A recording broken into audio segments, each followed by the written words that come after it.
दुदिनिया गस्तर आज आसुंच राष्ट्रपति नयागढ़ कंटिलो जाई नीलमाधव दर्शन करेंगे द्रौपदी मुर्मू शबर राजा विश्वबसु पीठ परिदर्शन करेंगे।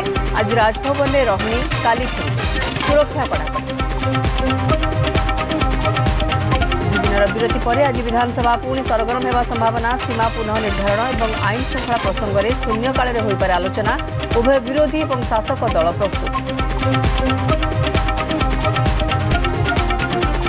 ओडिशा पानी उपरे पड़ोशी छत्तीसगढ़ आखि महानदी पर एवं इंद्रावती पानी नेवाई चली चक्रांत। बाली बंध कर जमुना नदीर पानी नेवाई उद्यम। स्थानीय चाषी भितर तेजुछि असंतोष।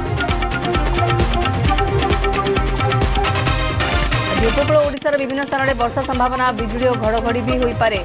आसंता कालिठारु बढ़िब ताती। 4 ରୁ 5 दिन में तापमात्रा 4 ରୁ 6 डिग्री बढ़िबार आकलन। आज विश्व जक्ष्मा दिवस लोकों मध्य सचेतनता सृष्टि करने उद्देश्य। कोविड पर भुवनेश्वर जक्ष्मा रोग अणायत। रोगी संख्या 5 वर्ष में 2 गुणा। बस्ती अंचल संख्या बढ़ुछि।